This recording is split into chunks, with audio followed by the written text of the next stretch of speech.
A brand new golden Maker Pen skin, a bunch of teasers for cool new updates, and Rec Room's $200,000 mistake. Hello everybody, I'm BillehBawb from BVR, and welcome back to another episode of Rec Room Roundup, where we talk about the latest in Rec Room news. Since the new year, we've had 2 patches with some cool stuff in them, so let's go over that first. First up, we got a bunch of new hairstyles. Here's a quick look at a bunch of them. New hairstyles is something that people have been asking for quite a while, and it's something Rec Room has needed, so it's good to finally see these added. Next up, there was a pretty major back-end physics refactor, which basically means they went back to the old physics code they wrote a long time ago and redid a bunch of it so it would fix a bunch of bugs and let them iterate on it easier in the future. So because this physics refactor was mostly on the back end of stuff, there aren't really too many changes with it that you'll actually notice, but there are a couple of changes with this you may notice. First up, PC players have always been able to grab objects and balance them on their hands and stuff and hit them around with their hands. This was a PC VR exclusive thing, but if you play on Quest, I'm sure you've noticed that now Quest players and PSVR players have this too. Along with this, the random slowdown bug, which cut your speed in half out of nowhere, that's been in the game for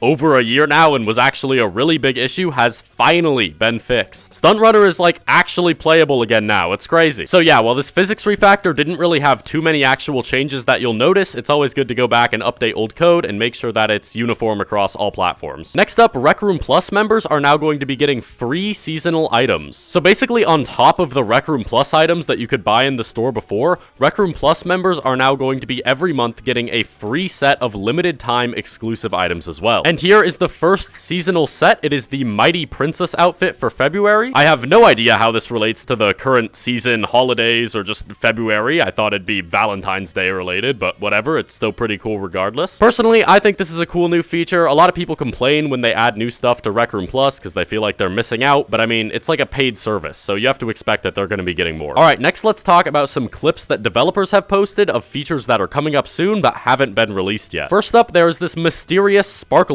item. I haven't actually heard too much about this, but I've seen some pictures and videos of it going around, so obviously it's real. Apparently developers will sometimes go to rec centers and pull these out, which is how people have footage of it. There's still a lot we don't know about this item, but basically it seems like it's going to be put in the game pretty soon to celebrate the Chinese Lunar New Year. You might have seen that the rec center got a redecoration for the Chinese New Year, and there's been some cosmetics about it too, so it would make sense for them to release this sparkler item soon along with it, and people pulling it out in the rec center is probably just staff members showing it off and teasing it before it's actually released. And next up's a video posted by Jay to the Rec Room Discord showing off an update to tubes that they're working on. Currently, tubes are very hard to work with, the hitboxes are really weird, and you can't really do much with the points after you place them besides move them one by one. Well, this update will change all of that. You can see that you'll now be able to multi-select tube joints, you can add new joints between them, and you can choose to smooth them out, like on rotation or just in position. A ton of builders use tube for basically everything, so I'm sure this is super exciting for those people. And honestly, these quality of life changes are going to be super nice even for casual builders, because personally, I struggle to use tube because my hand is way too shaky, but maybe with being able to add joints and then smooth them out, I'll be able to use it now. Who knows? Overall, can't wait for this to make it into the game. Next up, let's talk about the brand new AMA. I'm going to try and go through this pretty quickly because there's just a lot of things to mention, but not much to say about them. First up, they're looking at adding per player audio settings where you can select a player and then just raise or lower their microphone volume specifically. They already have this in VR chat and it's super nice, and it'll be really nice to have it in Rec Room. They're still looking at upgrading the desktop share screen, which in case you don't know is a limited access item that lets you just show your desktop on a screen. Who would have guessed? Right now it only runs at 1 FPS, but they've been promising for a while now that they're going to try and get that up, but I don't know. We'll see if it's going to happen. They want to rework the spawner gadget quite a bit and eventually add quest bosses to it so that people will be able to spawn quest bosses in custom rooms. Many times throughout this AMA, they mentioned that they want to give creators more ink, and that was one of the main goals they mentioned in the keynote speech at RecCon last year, so that tracks. Giving people more ink just means a lot of back-end work that we won't see the results of for quite a while, so we'll see if they actually end up delivering on giving us more ink or if it all just turns out to be for nothing. And then the last thing they talked about that I found interesting was relating to mobile ads. In case you don't know, Rec Room has a bunch of pretty cringe mobile ads that don't really actually show off the game super well and instead bank on popular things like horror or Squid Game or whatever. And then there's another set of ads that's even worse where the advertising company they hired will go to these TikTok influencers and basically tell them to throw Rec Room ads in completely unrelated videos. I'll show you some examples in a second, but in the AMA someone asked about these ads and if there were any changes planned for them, because right now they're bringing not a super great audience to the game, specifically targeting an audience that seems to be under 13. And here's what Gribbly had to say about that. First, he agreed that a lot of the ads are pretty cringe and bad, and they probably don't want them. Specifically, the TikTok influencer ads, which, like, good, those are going away. They were awful. But then the next thing that Gribbly said was that all of their ads are targeted to people over 13, which I find really hard to believe with ads like this. Hey, Ma, what are you doing? Nothing, playing with my fidgets. Ma, let's make a deal. What is it? I'll trade you this fidget mystery box for all of your fidgets. What deal? Okay. Let's open it and see what we got. Woo! But wait, there's more. Wait, Ma, I have to show you this awesome game I've been playing. What? Rec Room is the best place to build and play games together.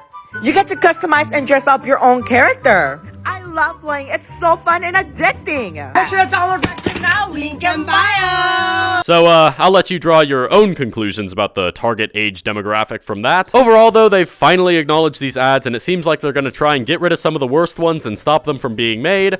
I honestly don't think that much is gonna change, though. So, I guess we'll see. That should be the ending tagline for every AMA. I guess we'll see. Alright, are you all ready? Let's talk about some Rec Room drama that costed them $200,000. Strap in, because this requires a little bit of an explanation, but I promise it's interesting. So back in December, Rec Room announced a program called Room Rewards, where they were going to give the top 100 rooms with the most average time spent in them extra tokens. And we're talking like millions of tokens to the top rooms. This was basically a way to replace the top creator boxes that came before it. Everything was good and fun, and every week they were posting the rankings for the top 100 rooms with the average most time spent in them. At the end of December, the final rankings for the top 100 rooms was announced, and they were slated to get a total of $100,000 worth of tokens. Everything went well, so they went ahead and did the exact same thing in January. Everything was seeming fine and good again until the last day of January when disaster struck. In the Ink Discord server, in the last day of the January room rewards, Landon made an announcement. In this announcement, he said that for the past 2 months, they had been looking at the wrong data to make the list of top 100 rooms. Instead of looking at the average time spent in room like they meant to, they were looking at the total time spent in room. And in case this is confusing or you don't get the difference, it's fine. Basically, all you gotta know is that they were looking at the wrong data. So the top 100 list that they announced for December was incorrect, and all of the data they had been announcing throughout January had been incorrect so far as well. So how are they gonna handle this? Should they just give the money to the wrong people for December and January because they promised them the money, and then going forward in February use the right data? No, of course not. That would be silly.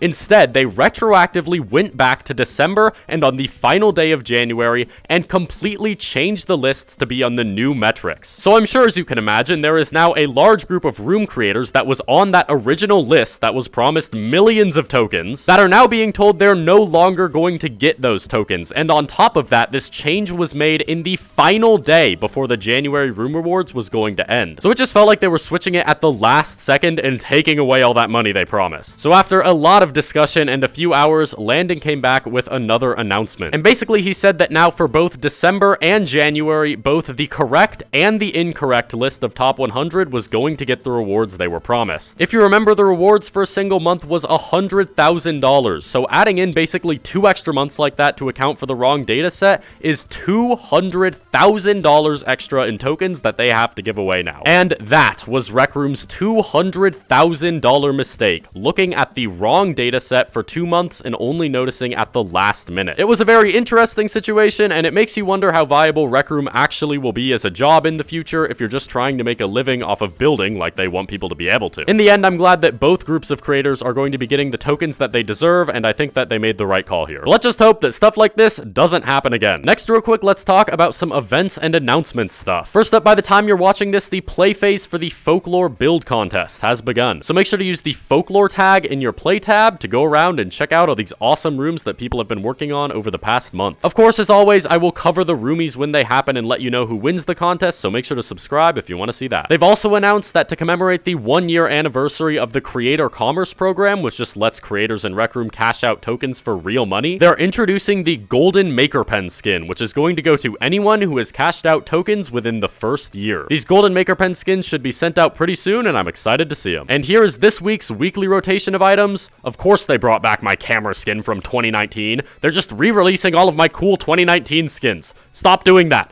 They were cool and exclusive and hadn't been re-released yet, and now you're just giving them away, and it makes me sad. Anyways, that's it for the news for now. Thank you for watching, and I'll see you in the next one. Goodbye.